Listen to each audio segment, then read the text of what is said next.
Go, bub. We all need help. Well, then. Just not always the same kind. Wait. Maybe you just need a little. Maybe you need a lot. Nice technique.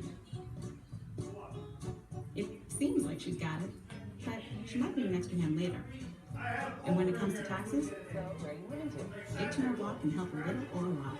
At H&R Block, get the expert tax help you need, online and in person. Help is here.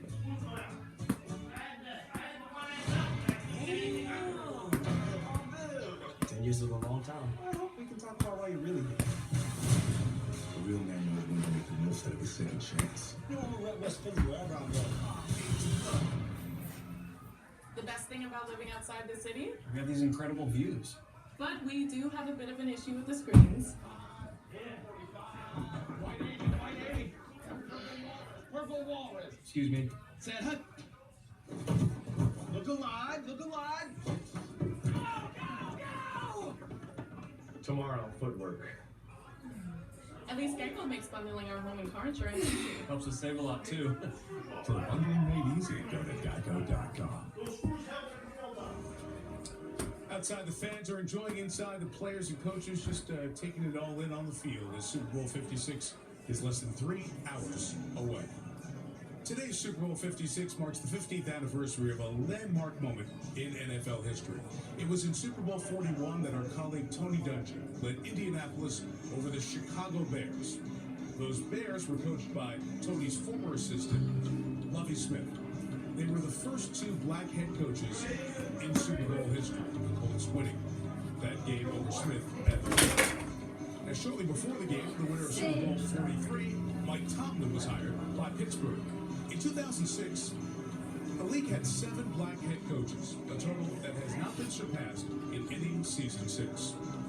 Of this year's 9 head coaching hires, only 2 were minorities. Smith in Houston, and in Miami, Mike McDaniel, who is biracial.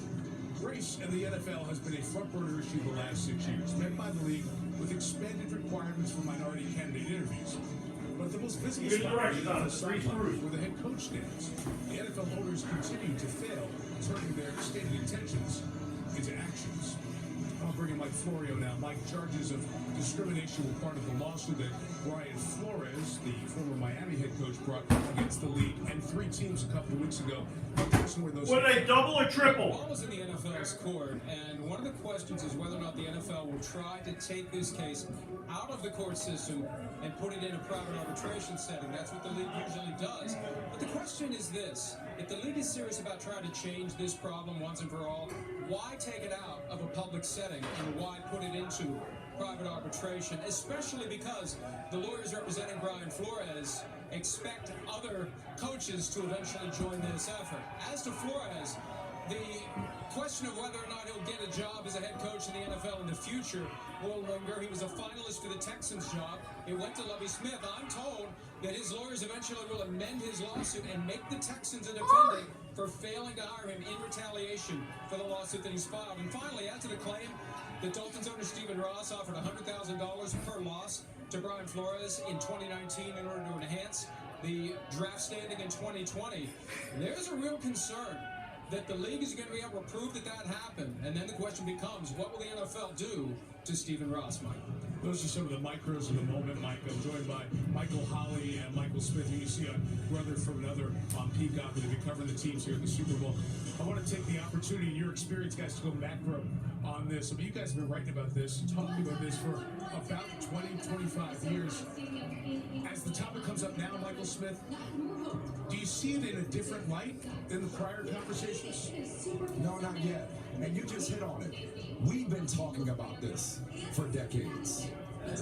White people, white owners, white executives, white coaches, they have to take up these conversations, take up this fight, and come up with solutions to a problem that they created and they often benefit from. You know what, man? I was telling Michael Howard this the other day. I feel like we're in Sal's Famous and Do the Right Thing. You're not to business right now. I mean, business just keeps booming. Okay, it's got to be important enough to them. What? It's to 84 degrees Let me just there. tell you one quick story. I spoke Beautiful recently city. with a black, Right where I live in Florida. black offensive assistant coach who's got an opportunity for a career-changing promotion with another team. But the team he's with right now is denying him that move, claiming that it's a lateral move. Meanwhile, they won't promote him to that same position within his own organization. There is a glass ceiling at the coordinator level, not just head coach, the coordinator level. And that's your feeder system for your head coaches. That's got to be cracked, especially on the offensive side. I'll be doing the game Yes, in sir. video. It's very frustrating. And Mike, I recently had a conversation with Art Mooney, who's the owner of the Pittsburgh Steelers, and our conversation reminded me of what the Rooney Rule was intended to be, what the original spirit of it was. You know, Art's father, Dan, was very passionate